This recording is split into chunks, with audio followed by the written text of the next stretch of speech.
वापसी आए हैं ना, तो लिफ्ट में मेरी नज़र पड़ी रेस्टोरेंट वाले ऑप्शन पे। तो मुझे अचानक से याद आया, जब मैंने बुकिंग की थी ना इस होटल की, तो वहाँ पे सर्विसेज में लिखा हुआ था कि आपको रेस्टोरेंट में खाना वगैरह हर चीज़ प्रोवाइड की जाएगी। तो पता है, जो बाहर स्टॉल लगे होते हैं, जब पाकिस्तान जाएंगे ना, तो उनको हम यहाँ से हमने कुछ स्नैक्स वगैरह करते हैं बस में बैठ के। वो सामने क्लॉक टावर नज़र आ रहा है, जरूर शेयर करूँगी। और इस बहुत अच्छी थी, तो इसीलिए फिर मैंने मज़े की बात अभी मैं आपको दिखाती हूँ। ये देखें, सामने को फ्रेश किया। अभी हम लोग टैक्सी लेके नहीं बनाती कोई भी व्लॉग वगैरह ना, लेके आने का 100 रियाल मांगते हैं। जा रही थी कि खड़े होने को भी जगह नहीं मिल रही थी। इसी अस्सलाम वालेकुम जी, कैसे हैं आप सब? अल्हम्दुलिल्लाह हम भी बिल्कुल ठीक हैं, खुशबाश। उम्मीद करते हैं आप सब भी बिल्कुल ठीक होंगे। अभी हम लोग मिकात जा रहे थे, तो रास्ते में हमें ये खजूर की शॉप नज़र आई है। यहाँ पे खजूर भी मिलती हैं और कैंडीज़ वगैरह, चॉकलेट्स वगैरह, बहुत ही अच्छी चीज़ें थी। खजूर इनकी बहुत ज़्यादा फ्रेश थी, तो हमने यहाँ से खजूर ली हैं, चॉकलेट्स ली हैं। और आपको पता है, जो बाहर स्टॉल लगे होते हैं ना, वहाँ से हमने तस्बियाँ और टोपियाँ वगैरह ली हैं। दादा अबू जब पाकिस्तान जाएंगे ना, तो उनको हम ये चीज़ें इसीलिए लेके दे रहे हैं कि वो अपने साथ ले जाएं। और उस टाइम मैं वीडियो इसीलिए नहीं बना सकी क्योंकि मेरा मोबाइल बिल्कुल डेड हो गया था, तो मैंने उसको गाड़ी में चार्ज पे लगा दिया था। तो इसीलिए बस छोटा सा जो मैंने क्लिप लिया वो मैंने आप लोगों के साथ शेयर कर दिया है। तो यहाँ पे अभी हम मिकात पहुँच गए थे। यहाँ पे मैंने मुसना को भी और बिलाल को रेडी कर दिया था। मुसना को बस मैंने फ़्रेश किया था, बिलाल को माशाल्लाह से पूरा रेडी करना था। तो ये अपने बाबा के साथ किया था, वहाँ पे रेडी होके आया। उसके बाद हम लोगों ने नियत की और यहाँ पे हमने इशा की नमाज़ भी पढ़ ली थी, तरावी भी पढ़ ली थी, और 2 रकात नमाज जो नफल पढ़ने होते हैं वो पढ़ के यहाँ से हमने नियत करके अपना सफ़र शुरू किया था। सफ़र के दौरान मैंने कोई वीडियो नहीं बनाई थी, बस यहाँ एक जगह हम लोग रुके थे, यहाँ से हमने कुछ स्नैक्स वगैरह लिए थे। और सहरी भी हमने सोचा था कि इधर से ही ले लेते हैं, क्योंकि आगे कोई पता नहीं है कि जल्दी कोई रेस्टोरेंट वगैरह आए या ना आए, और हमें फिर सहरी का जो टाइम हो जाएगा ना, उस टाइम फिर कोई चीज़ ना मिली तो फिर बहुत मुश्किल हो जाएगी। तो इसीलिए फिर हम लोगों ने यहाँ से सहरी ले ली थी। और आपको पता है, यहाँ पे सब इसलिए हंस रहे हैं क्योंकि मुसना ने मेरे हाथ में ये जो ड्रिंक देखी है ना, तो ये देख के बड़े मज़े का एक्शन बना रही थी कि बहुत यम्मी है, मुझे भी दे दो। बहुत मज़े के ये एक्शन बनाती है। कभी हो सका तो मैं इंशाल्लाह आपको भी रिकॉर्ड करके दिखाऊंगी। खैर, वहाँ से जब हम निकले हैं ना, सहरी वगैरह हमने वहीं से ले ली थी। फिर यहाँ पे हमारा स्टॉप हुआ है, ये मक्का की लास्ट चेक पोस्ट है। यहाँ समझ लें, इससे पहले 2 चेक पोस्ट आई हैं, वो हमने क्रॉस की हैं, लेकिन ये जो आखिरी वाली है ना, यहाँ पे हमें इन लोगों ने रोक लिया था। और इन लोगों ने यहाँ पे हमारी गाड़ी भी साइड पे लगवा दी थी। फिर हमें कहा था कि आप अपनी ना अपॉइंटमेंट चेक करवाओ, आपने परमिट लिया हुआ है या नहीं। जिसने भी परमिट नहीं लिया हुआ, आप यकीन करें, उसको 10,000 रियाल का मुखालफा दे रहे थे ये लोग। इतना ज़्यादा वहाँ पे रश था लोगों का। और अल्हम्दुलिल्लाह हमने अपना परमिट लिया हुआ था, लेकिन हमारा थोड़ा सा जो टाइम है ना, वो आउट हो गया था। सफ़र में आपको पता है ऊंच नीच हो जाती है, थोड़ा सा इंसान लेट हो ही जाता है। जितनी भी जल्दी पहुंचने की कोशिश करें ना, थोड़ी सी देर हो ही जाती है। लेकिन अल्हम्दुलिल्लाह हमारा परमिट था, इसलिए हम बच गए। वरना आप लोग जो भी जा रहे हो ना, प्लीज़ अपना परमिट ज़रूर लेके जाना, वरना आपके लिए भी काफ़ी मुश्किल हो सकती है। अच्छा, अपना परमिट चेक करवाने के बाद यहाँ हम पार्किंग में आ गए थे। ये बहुत बड़ी एक पार्किंग है जहाँ पे सबकी गाड़ियाँ रोक दी जाती हैं। फिर वो आगे बसेस के ज़रिए जो है ना, वो ट्रैवल करते हैं, बस में बैठ के वो हरम के पास जाते हैं। यहाँ पे हमने अपनी सहरी भी कर ली थी। सहरी वही थी जो हमने रास्ते से ली थी। और यहाँ पे देखें, ये इतनी बड़ी सी बस है, इसके नीचे ही हमने अपना लगेज भी रख दिया है। इसके जो होते हैं ना, साइड में डोर लगे होते हैं, उनके अंदर आप आराम से अपने लगेज वगैरह रखवा सकते हैं। ये देखें जी, बस अंदर से कुछ इस तरह की है। वैसे मैं पहली दफ़ा इस तरह से बस में बैठ के जा रही हूँ। लास्ट टाइम जब हम लोग आए थे ना उम्रा करने के लिए, उस टाइम हमने 29वीं रात को उम्रा किया था। तो उस टाइम हम लोगों ने ना टैक्सी ले ली थी, तो बाय टैक्सी हम लोग हरम तक आए थे। लेकिन इस दफ़ा हम लोग बस में आए हैं। और यहाँ पे आप देखें, माशाल्लाह माशाल्लाह सामने क्लॉक टावर नज़र आ रहा है, और फजर की नमाज भी हो चुकी थी। अभी यहाँ पे देखें, हल्की हल्की सी सुबह हो गई है। और यहाँ पे अभी हम लोग अपने होटल पे जा रहे हैं, ताकि हम अपना लगेज वगैरह वहाँ पे रख के बच्चों को दोबारा से एक दफ़ा फ्रेश कर दें। मुसना को पैम्पर वगैरह भी मैं लगा दूँ, और फिर हम लोग वज़ू करके इंशाल्लाह दोबारा से मस्जिद अल हराम में आएंगे और इंशाल्लाह अपना उम्रा जो है वो शुरू करेंगे। हमने इस होटल की बुकिंग जो है वो ऑनलाइन कर ली थी, और इसका रिव्यू भी मैं आप लोगों के साथ ज़रूर शेयर करूंगी।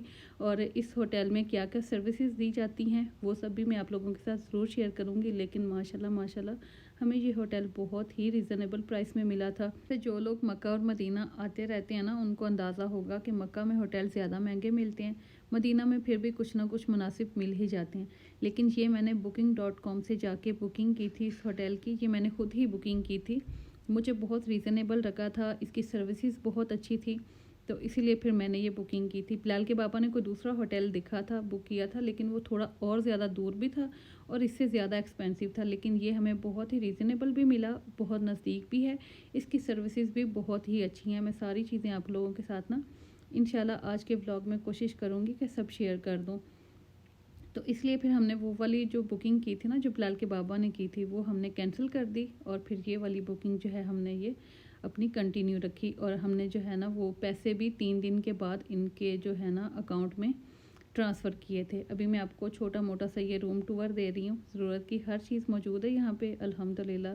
हमें किसी भी चीज़ की प्रॉब्लम नहीं हुई थी। कबर्ड भी है यहाँ पे, एलसीडी भी है, फ्रिज भी है और बेड वगैरह हर चीज़ है। वॉशरूम देखें काफ़ी खुला है और वॉशरूम के अंदर भी ज़रूरत की हर चीज़ है। यहाँ पे जो है ना हेयर ड्रायर वगैरह हर चीज़ अवेलेबल थी। और आपको पता है सबसे मज़े की बात अभी मैं आपको दिखाती हूँ। ये देखें सामने का व्यू इतना खूबसूरत है, इतना मेरा दिल खुश हुआ था ना।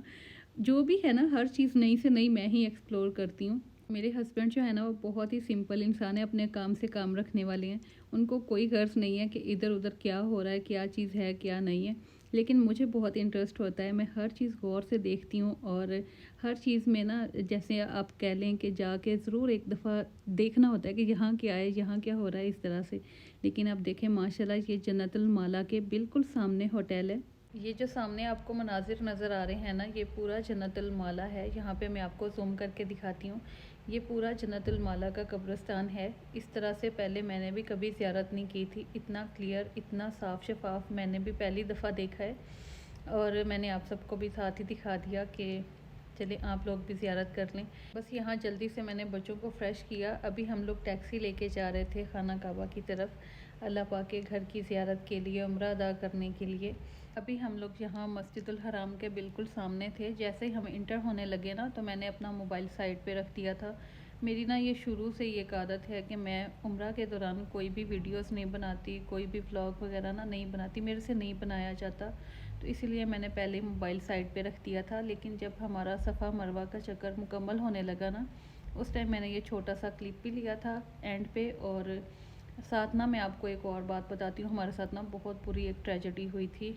बहुत मुश्किल हो गई थी हम लोगों को और इसी वजह से हमें बहुत ज़्यादा टाइम लग गया था उम्रा मुकम्मल करने के लिए। हुआ कुछ इस तरह से था कि हम ना जब तवाफ़ कर रहे थे ना, आखिरी चक्कर था हमारा, लेकिन दादा अबू माशाल्लाह अकेले चलते हैं, हमें तो बच्चे साथ उठाने पड़ते हैं ना। दादा अबू अकेले चलते हैं तो वो ना जल्दी मुकम्मल कर लिया उन्होंने और हमारा आखिरी चक्कर अभी रहता था। तो वो कह रहे थे कि मुझे ना हाजत हो रही है वॉशरूम जाने की, तो मुझे ना वॉशरूम ले जाओ।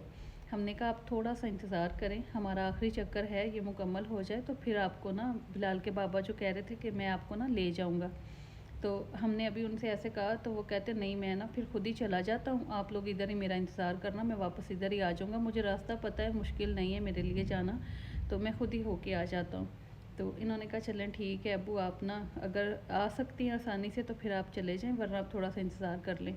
दादा अबू हमें ये कह के चले गए और जब वापसी आने का टाइम हुआ तो उनको रास्ता समझ नहीं आया, वो बस ऐसे ही भटक गए और वो आपको पता है मलिक फ़हद वाली साइड पे चले गए। जो मलिक फ़हद गेट है ना वो बिल्कुल ऑपोजिट है। वो जहल के हमाम से जब हम लोग इंटर होना तो मलिक फ़हद गेट बिल्कुल ऑपोजिट रह जाता है, बहुत दूर हो जाता है वो। और दादा अबू भूल के उस तरफ चले गए, हम लोग अबू जहल के हमाम वाली साइड पे अभी थे जहाँ हम बैठे हुए थे तवाफ़ मुकम्मल करके। और ये शुक्र है हमने दादा अबू को ना मोबाइल में सिम डाल के दी हुई थी और मोबाइल वो उनके पास ही था। हमने इतने ज़्यादा फ़ोन्स किए, दादा अबू पहले तो फ़ोन भी रिसीव नहीं कर रहे थे। हमें इतनी टेंशन कि इतना टाइम हो गया है, वो आए नहीं अभी तक, पता नहीं कहाँ रह गए हैं, कहाँ चले गए हैं। हम बिल्कुल वहाँ रास्ते में बैठे थे, जो इंट्रेंस का रास्ता है ना अबू जहल के हमाम की तरफ से इंट्रेंस है जो, हम बिल्कुल वहीं बैठे थे कि हम उनको सामने नज़र आ जाएं। जब वो अंदर आए ना तो हम उनको सामने नज़र आ जाएं। लेकिन जब हमारा उनसे कोई रब्ता नहीं हो रहा था, हमने इतने ज़्यादा फ़ोन किए तो बड़ी मुश्किल से एंड पे जाके उन्होंने फ़ोन रिसीव करके बताया कि मैं इस जगह पे हूँ, मुझे कोई पता नहीं चल रहा, मैं कहाँ से अंदर आऊँगा, क्या होगा, तो आप ना किसी से मैं बात करवाता हूँ तो उससे पूछ लो। फिर इन्होंने जब पूछा तो पता चला कि ये तो मलिक फ़हद गेट की तरफ हैं। फिर ये हमें वहीं बिठा के मुझे और बच्चों को खुद बाहर निकले, वहाँ जाके दादा अबू को साथ लिया।